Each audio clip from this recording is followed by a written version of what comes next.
Government की तरफ से सबसे best scholarship scheme newly first sem students के लिए अप टू 76,000 रुपीज आपको मिल सकते हैं।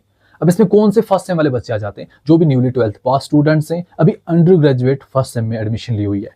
एडमिशन चाहे उन्होंने यूजी ऑनर्स में लिया डिग्री कॉलेज में, या फिर एमबीबीएस में, बीडीएस, बीएससी नर्सिंग में, बीटेक में, बीसीए में, इन सिंपल आपकी कोई भी डिग्री है, डिग्री में आपने एडमिशन लिया है तो आप एलिजिबल हैं। यहाँ डिप्लोमा वाले एलिजिबल नहीं है, यहाँ पर डिस्टेंस मतलब अगर आप इग्नू में एडमिशन ली हुई है तो आप एलिजिबल नहीं, डिप्लोमा वाले और डिस्टेंस मोड वाले एलिजिबल नहीं है, बाकी सभी इसमें एलिजिबल है। और मेन चीज, इसमें कोई कैटेगरी सिस्टम नहीं है, इसमें सभी बच्चे एलिजिबल है। तो स्कॉलरशिप का नाम है पीएमयूएसपी।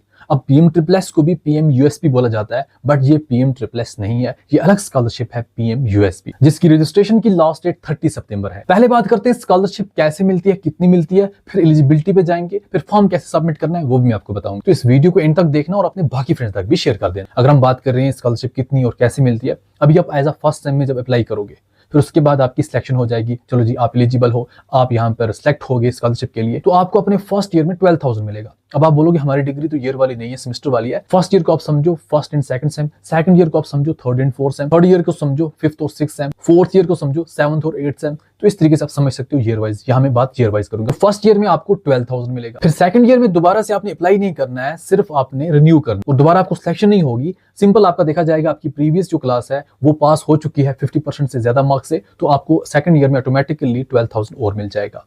फिर ऐसे ही थर्ड ईयर में भी आपकी प्रीवियस क्लास अगर पास है 50% ज्यादा मार्क्स है तो आपको और 12,000 मिल जाएगा। अगर आपकी डिग्री 3 ईयर वाली हुई तो आपको सिर्फ 36,000 मिलेगा। अगर आपकी डिग्री 4 ईयर वाली हुई तो आपके 3 साल में 12,000 मिलेगा, और आपके फोर्थ ईयर में आपको 20,000 मिलेगा। और अगर आपकी डिग्री 5 ईयर वाली हुई, जैसा कि बीएलएलबी भी होता है, तो आपको फिफ्थ ईयर में भी 20,000 मिलेगा। पहले 3 साल 12,000, फोर्थ ईयर में 20, फिफ्थ ईयर में 20, टोटल बन जाता है 76,000। अब यहाँ पर दो मेन एलिजिबिलिटीज है। पहली एलिजिबिलिटी आपकी फैमिली इनकम 4.5 लाख से कम होना चाहिए, और सेकंड एलिजिबिलिटी आपके 12th के जो मार्क्स हैं वो टॉप 20 परसेंटाइल में आने चाहिए। जैसा हर साल जेके बॉस वाले टॉप 20 परसेंटाइल बच्चों को सिलेक्ट करके उसका पीडीएफ फाइल अपलोड करते हैं, जैसा आप ईयर वाइज देख सकते हैं। अगर प्रीवियस ईयर की बात करें, प्रीवियस ईयर टॉप 20 परसेंटाइल में जिन बच्चों का स्कोर 393 या उससे ज्यादा था, वो सभी टॉप 20 परसेंटाइल में आते थे।